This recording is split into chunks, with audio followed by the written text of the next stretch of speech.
નમસ્કાર દર્શક મિત્રો, હેલ્થ ટિપ્સ ગુજરાતી ચેનલમાં તમારું સ્વાગત કરું છું.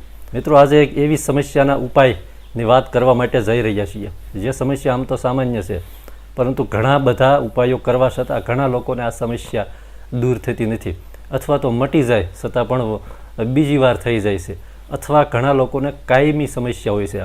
અને એ સમસ્યા છે કફની સમસ્યા. જે લોકોને શરદી, ઉધરસ અને કફ આ કાયમી સમસ્યા થઈ ગઈ હોય, શરીરની અંદર ઘર કરી ગઈ હોય, આવા લોકો માટે ખૂબ જ ઉપયોગી ઉપાય છે આજનો. અને આ પ્રાચીન ઉપાય છે. પ્રાચીન સમયમાં લોકો આ ઉપાયથી જે કાયમી શરદી થઈ ગઈ હોય, કાયમી કફ શરીરમાં થઈ ગયો હોય, એને આ ઉપાયથી દૂર કરતા હતા.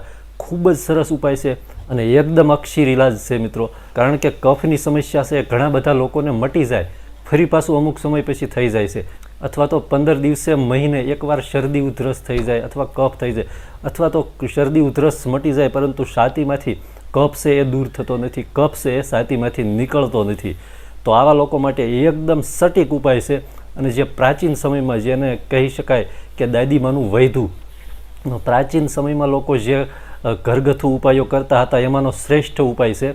તો જે લોકોને કફની સમસ્યા હોય, ગળામાં અને છાતીમાંથી હજી પણ કફ નીકળતો ન હોય, ખાસ કરીને છાતીના ભાગમાં જ્યારે તમે શ્વાસ લો ત્યારે એની અંદર અવાજ આવતો હોય છે, કફનો ઘરડ ઘરડ થતું હોય, અથવા ગળામાં ખીચખીચ જેને કહેવાય કે ખરેરી બાજી જતી હોય, તો આવા લોકો માટેનો ખૂબ જ સરસ ઉપાય છે. એક જાહેરાત આપણે જોઈએ છે કે વિક્સકી ગોળી લો, ખીચખીચ દૂર કરો. વિક્સકી ગોળીથી ખીચખીચ દૂર ન થાય એની માટે દેશી અને આયુર્વેદિક ઉપાય કરવો જોઈએ, જેથી આ ખીચખીચ પણ દૂર થઈ જાય દોસ્તો. તો ખૂબ જ સરસ ઉપાય છે મિત્રો. આ પ્રાચીન ઉપાય છે, પ્રાચીન પદ્ધતિ મુજબનો ઉપાય છે. ઉપાયમાં તમારે મીઠું લેવાનું છે. આશરે 500 ગ્રામ જેટલું મીઠું લેવાનું છે. પણ મીઠું જે છે આપણે તૈયાર દુકાનથી લાવી ભૂકો, જે મીઠાનો પાવડર એક જાતનો, એવું મીઠું લેવાનું નથી, પરંતુ મીઠું ગાંગડાવાળું મીઠું લેવાનું છે. 500 ગ્રામ જેટલું ગાંગડાવાળું મીઠું લાવી અને આ મીઠાને તમારે તવા ઉપર કે કોઈ પણ રીતે શેકી લેવાનું છે મિત્રો. બરાબર શેકવાનું છે, ખૂબ ગરમ કરવાનું છે. બરાબર શેકાઈ જાય એટલે આ મીઠાને નીચે ઉતારી અને તમારે હાથ રૂમાલ હોય એવું કપડું લેવાનું છે અને એની અંદર મીઠું નાખી અને એની પોટલી બાંધી લેવાની છે. જોજો મિત્રો, ખૂબ જ સરસ ઉપાય છે. અને આનાથી જે લોકોને કફની સમસ્યા ઘણા ઉપાયો કરવા છતાં પણ દૂર ન થતી હોય એ લોકોને આનાથી મટી જાય છે. તો મિત્રો, એને હાથ રૂમાલ જેવો રૂમાલ લઈ અને એની અંદર આ મીઠું નાખી અને ઉપરથી ગાંઠ છે એકદમ ટાઈટ બાંધવાની છે અને નીચે થોડું ઢીલું રાખવાનું છે, જેથી કરી અને અંદરનું મીઠું છે એ બધી બાજુ ફરી શકે. ઉપરની ગાંઠ ખૂબ જ ટાઈટ બાંધી દેવાની છે. હવે આ પોટલી છે એને તમારે કઈ રીતે ઉપાય કરવાનો, તો આ પોટલી બાંધી અને તરત તમારે સૂઈ જવાનું છે. સૂઈ અને છાતી ઉપર આ પોટલી રાખવાની છે. આ રીતે આમ બધી બાજુ દબાવવાની છે. મતલબ કે દેશી ભાષામાં કહીએ તો આ પોટલીનો શેક કરવાનો છે. બધી બાજુ શેક કરવાનો છે. આખી છાતીમાં આવી જાય એ રીતે બધી બાજુ શેક કરવાનો છે. શેક ગળા સુધી. નાક ઉપર પણ શેક કરી શકો છો. જો ગળામાં ખરેરી રહેતી હોય તો નાક અને ગળા ઉપર શેક કરવાનો છે. માથા ઉપર શેક કરી શકો છો. એ સિવાય તમારે ઉલટું સૂઈ જવાનું છે. ઊંધા સૂઈ અને જે પીઠ છે, પીઠ ઉપર, જેને વાંસામાં આપણે કહીએ છીએ, પીઠ ઉપર પણ આનો શેક કરવાનો છે મિત્રો. દિવસમાં 2 વખત આ રીતે શેક કરવાનો છે. હવે આ શેક કરતાં પહેલાં તમારે એક ખાસ એ કરવાનું છે કે નીલગીરીનું તેલ લઈ અને ખાસ છાતી ઉપર લગાવી દેવાનું છે.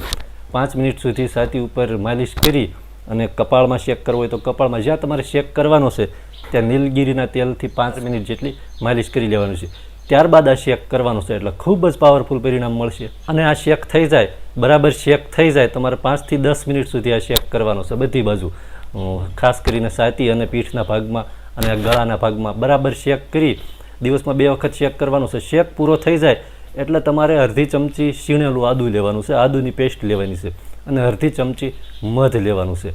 આ બંને વસ્તુ છે એને ખાઈ જવાની છે. અડધી ચમચી આદુની પેસ્ટની અંદર અડધી ચમચી મધ નાખી બરાબર મિક્સ કરી અને આ જે છે એ ચાટી જવાનું છે. ઉપર કંઈ ખાવા પીવાનું નથી. અડધી કલાક પછી તમારે અડધો ગ્લાસ ગરમ પાણી પી લેવાનું છે. આટલું તમે સવાર સાંજ 2 ટાઈમ કરશો એટલે 4 થી 5 દિવસમાં તમારો બધો જ કફ છે એ છૂટો પડી અને નીકળી જશે. જે લોકોને કાયમી કફની સમસ્યા રહેતી હોય અથવા ગળફા નીકળી ન શકતા હોય, ગમે એવો કફ હોય, એકદમ છૂટો પડી અને નીકળી જશે મિત્રો.